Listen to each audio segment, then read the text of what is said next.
The first time I saw her pour used motor oil on my driveway, I thought I was losing my mind. It was a peaceful Saturday morning, just after sunrise. I'd spent hours laying fresh mulch in the flower beds and was enjoying my coffee on the porch when Karen Mitchell, president of the HOA and self-appointed enforcer of neighborhood perfection, strutted down the street in her signature pastel tracksuit, dragging a red gas can behind her.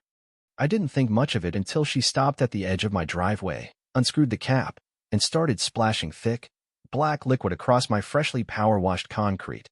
I blinked, set my mug down, and walked toward her, keeping my voice steady. "What the hell are you doing?" Karen didn't even glance up. "Just helping you blend in, James. Your driveway's too white. It's an eyesore." I stared at the puddles forming, then back at her. "That's motor oil." She nodded, smug.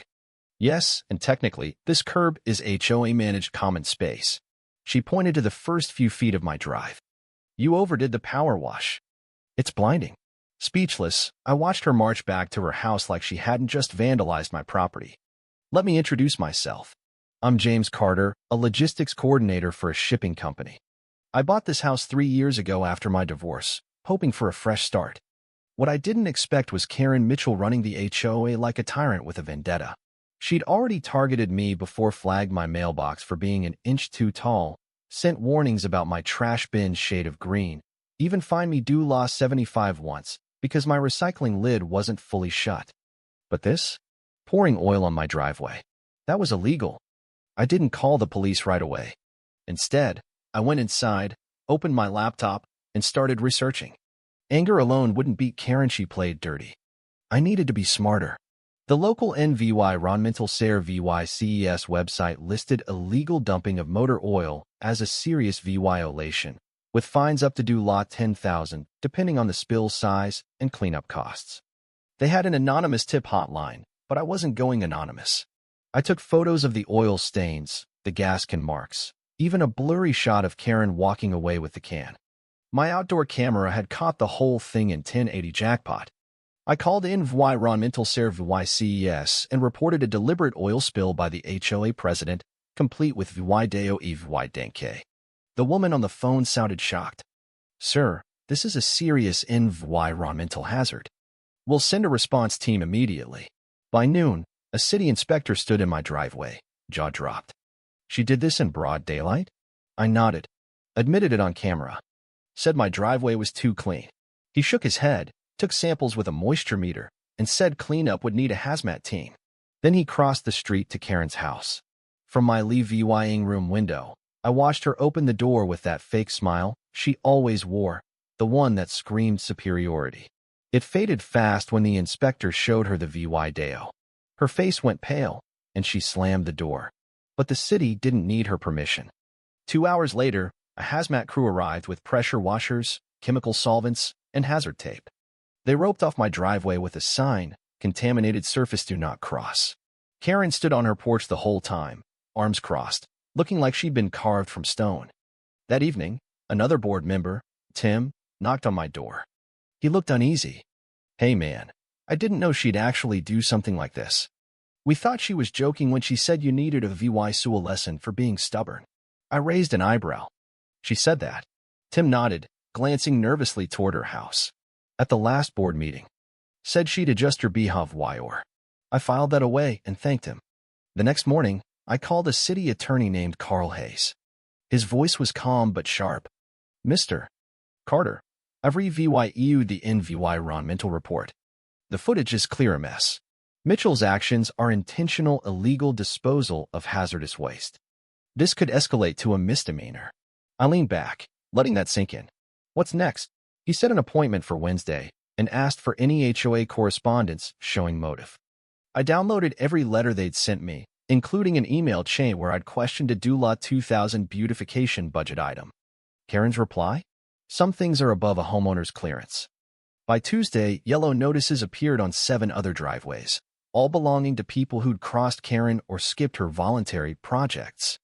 I cited one homeowner, a retired firefighter named Marcus. He held a mug that read, "I fought fires, she starts them." I told him about the oil. His eyes darkened. "She what?" I explained the investigation, and he pulled out a folder of letters, fines, threats, even a mandatory donation to her holiday lighting fund. Some were signed only by Karen, others had a fake-looking seal. "She's manufacturing fines," I said. Marcus nodded. "Or skimming them." I compiled everything for Carl. When I met him Wednesday, he'd already highlighted Karen's name in the environmental report. "I've subpoenaed the HOA's financials," he said, flipping through my folder. "Inconsistent signatures, unilateral approvals, notices of violating municipal code if she's issuing these alone. It's fraud." That afternoon, Karen posted a rant on the community board about ungrateful residents undermining collective sacrifice for VY Soul Harmony. It turned my stomach. That night, a group chat with 15 homeowners blew up. Marcus added me. People were leave YD. One woman, Linda, said Karen demanded she repaint her shutters for clashing with the neighborhood's emotional tone. Another couple was told their rescue dog was too big for the subdy VY Sound spirit. Then Tim texted, "Karen called a closed-door HOA meeting tomorrow night. No homeowners allowed." Marcus replied, "That VY OLAT's Article 4, Section 3 meetings must be open with 72 hours notice unless it's litigation." I barely slept. The next morning, I met a local reporter, Emily Torres, through a college friend in city communications. Emily had exposed a corrupt HOA before. I gave her everything documents, VY Deo, chat screenshots.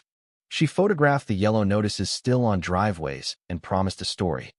That evening, I parked 2 blocks from the clubhouse and watched the emergency meeting through a side window. Karen was inside with 2 others, arguing. A woman I didn't know slammed a folder down. Karen paced, pointing at something. I recorded it all. The next morning, the local paper ran Emily's story. HOA president faces city probe for environmental crime, fraud. It included a photo of Karen glaring during the hazmat cleanup. The article revealed the HOA hadn't filed disclosures for 2 years and that Karen paid herself and due law $1,800 monthly stipend, despite the board being volunteer-run. By noon, 6 homeowners filed complaints. 2 demanded audits. 1, a former paralegal, started a CIVYL suit. Karen's car vanished that day. Her blinds stayed shut. Someone spray-painted driveway tyrant on her curb. I didn't do it, but I didn't clean it either. Saturday, the city posted a notice on the clubhouse. HOA governance suspended pending audit. Tim brought a petition with 20 signatures to dissolve the board. Article 9 needs 2/3 of households, he said. We're past that. I signed. The audit uncovered more. A homeowner, Clara, showed me checks she'd written to Karen for late fees that never hit the HOA's books. Then a retired auditor, Henry, gave me spreadsheets from his wife's brief stint as treasurer. They showed due law $20,000 funneled to KMC Solutions, a non-existent company tied to Karen's initials. I handed it to Carl. "This is criminal embezzlement," he said, escalating it to the DA. Channel 9 aired a segment showing Karen's house with a police cruiser outside. She was gone by then, rumored to have fled to her cousins in Maine. The city held a town hall. Carl confirmed due law $30,000 misappropriated. The DA's assistant urged VY Tims of off-books fines to come forward. A detective, Paul Kramer, told me, "Yuri VY Denke cracked this." The oil gave us cause, but the paper trails the nail. Weeks later, Karen was arrested in a Maine motel, caught after a clerk recognized her. Extradited, she faced charges: fraud, embezzlement, tax evasion, hazardous waste disposal. At trial, I testified about the oil and her fake fines. Her ex-husband, Michael, revealed she'd used his name for fraudulent filings, triggering IRS scrutiny. The jury took 6 days, guilty on all counts. She got 5 years, restitution, and tax penalties. The neighborhood changed. A new board, Tim, Linda, and others banned unilateral fines and mandated audits. Meetings became open, collaborative. One Saturday, I repainted my driveway's edge, not to erase the stain, but because I didn't need it anymore. A note in my mailbox read, "Thank you, Lot 14. I didn't know who they were, but it meant everything." The first heavy rain came weeks later, tracing the faint oil outline on my drive. I stood under my porch awning, not triumphant, just settled. Karen's empire of fear collapsed because one person refused to stay quiet. That was me, but the fire we built that belonged to us all.